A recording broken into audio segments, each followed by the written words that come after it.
Napatay ang isang batang babae matapos madikitan ng jellyfish o dikya habang naliligo sa dagat sa Buenavista, Quezon.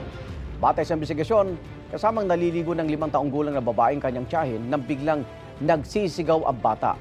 Hinapitan na pala ang bata ng nakalalasong dikya sa kamay at braso. Binigyan ng paunang lunas ang bata at sinugod sa ospital pero binawian ng buhay kalaunan. Sakaling makapitan po ng nakalalasong dikya, ito ang tips mula sa Philippine Red Cross.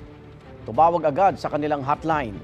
Depende sa uri ng dikya ang ibibigay na paunang lunas. Hugasan o ibabad sa suka sa loob ng 20 minuto ang bahagi ng katawan na nadikitan ng dikya.